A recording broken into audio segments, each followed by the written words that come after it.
Hello everyone, I'm Rick and thanks for joining me. And to all the channel subscribers, welcome back. Today we'll be looking at a couple of DACs from Apos Audio, the Merlin and the Druid.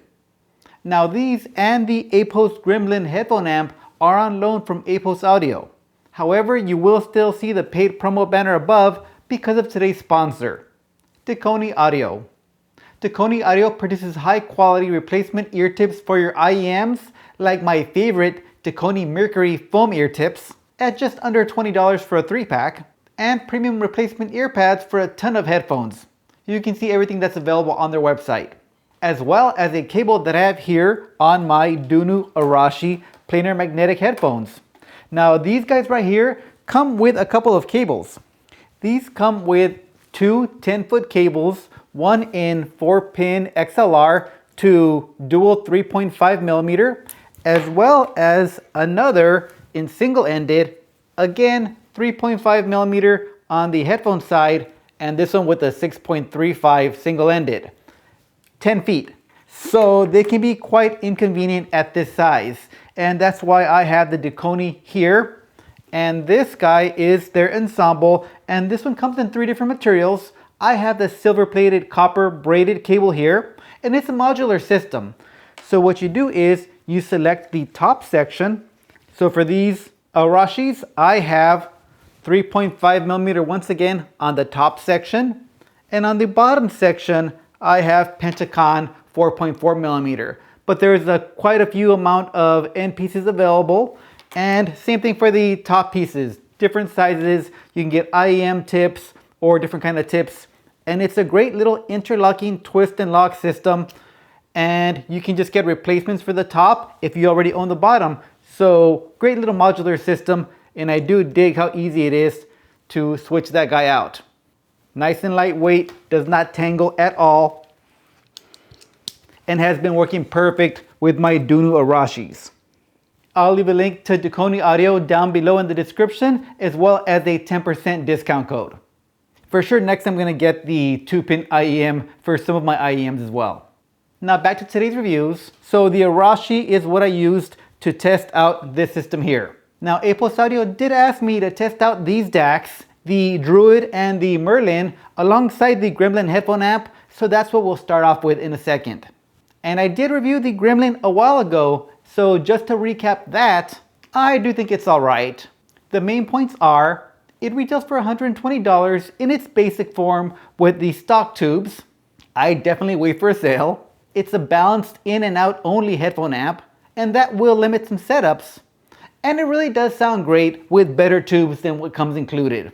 I personally would not recommend this unit here with the core tubes, but with the Apos Select or a pair of Gold Lions, that's a totally different story. Then you have a wonderful little headphone amp with a great amount of detail, that tube sound, and a very respectable power output of up to 1250 milliwatts at 32 ohms. Now as for looks, what can I say? If you like it, you like it. I personally prefer something a little more enclosed, like this X-Duo MT02 here.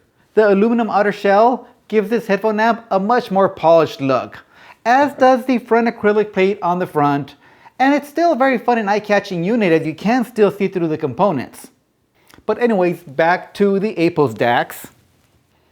The $160 Druid and the $225 Merlin DACs follow the same DIY-ish design language of the Gremlin headphone amp. Open frame, acrylic top and bottom plates, and steel standoffs with cap nuts. The one thing that the more expensive Merlin omits though are those green LEDs found on the Druid and the Gremlin. And I personally don't mind this, but I did find it an interesting choice that they left them out. I prefer them without the LEDs anyways. And the jumper's kind of a pain in the butt. I wish it was just a little switch. Oh, and Apos Audio also sells this accessory that they call the stacker that works with all 3 of these units, since they are the same form factor. So it's nice for stacking. It's a cool little unit, and it's a nice option to have. Now as for differences between these DACs, let's start off with the more affordable Druid. The Druid was Apos Audio's first private label USB DAC, soon followed up by the Merlin. And again, the Druid was designed to match the aesthetic of the Apos Gremlin. and the key selling points on this one being the R2R architecture of the DAC.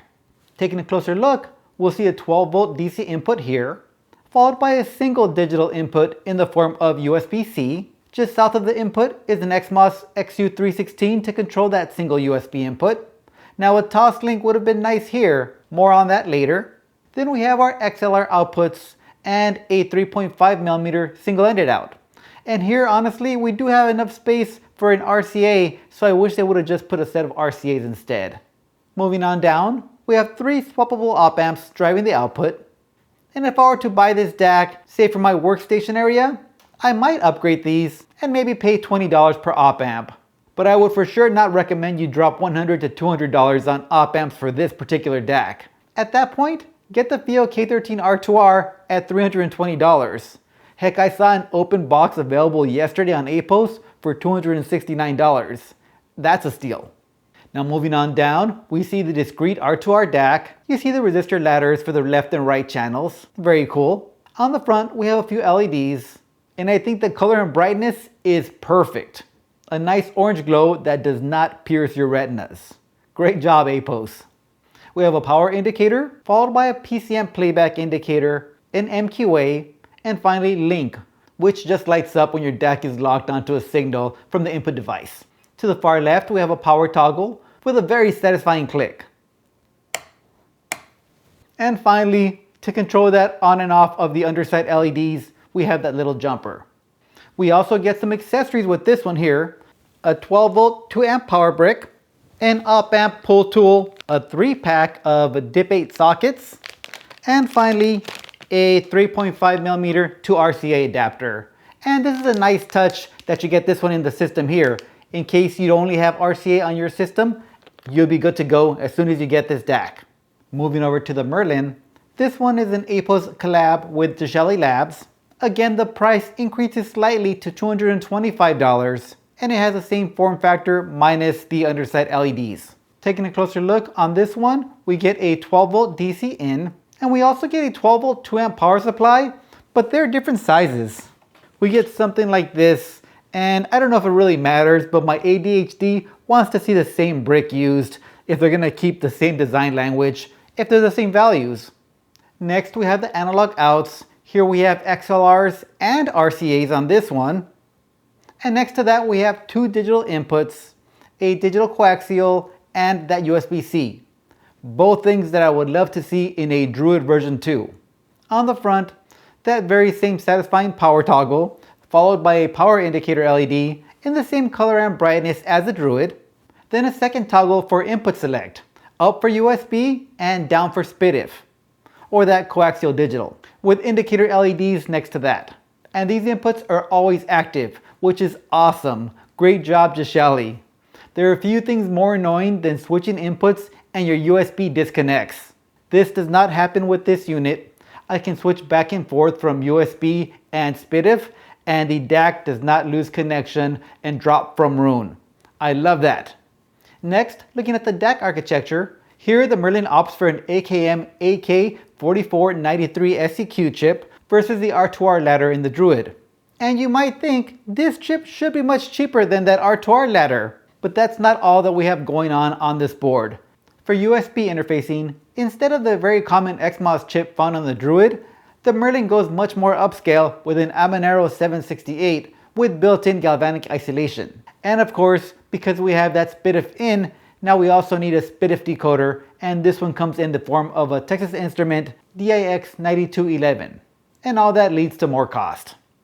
Both DACs support up to 32-bit 768 kHz PCM. However, the Druid does DSD to 256, while the Merlin can handle 512 if you're into upsampling. So yeah, kind of different. The Merlin for sure being the more flexible of the two. But now how do they sound? So for testing, I set up the Apos Druid and the Merlin along with another solution, the SMSL SU2 DAC with the Apos Audio U2 Pro DDC, as the SU2 does not have a USB in. This combo costing around $170. All 3 XLR outputs went over to a Apos Audio MC103 Pro XLR switch. From there over to the Gremlin headphone amp and over to the Dunu Arashis, these coming in at around $1,400.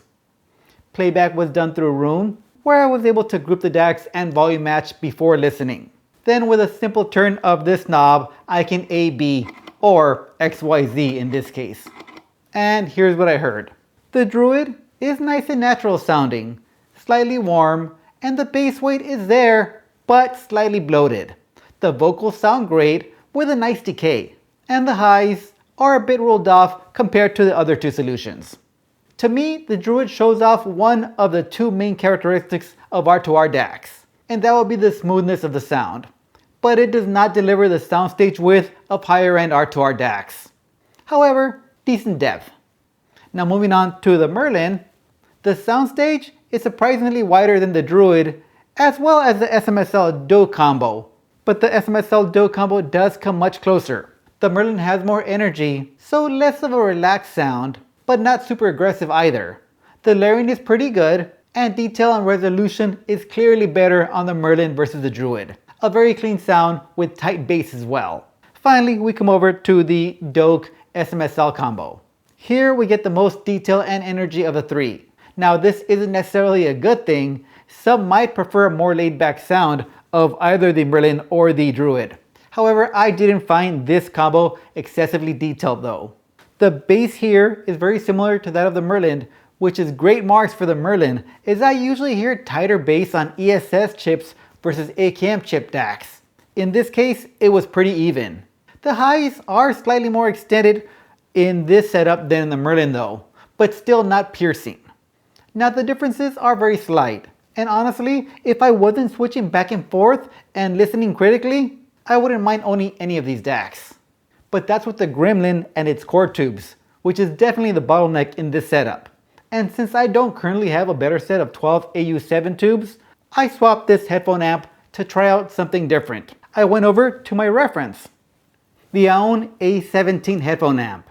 Now this monster is ridiculously powerful and transparent, pumping up to 12 watts per channel at 32 ohms.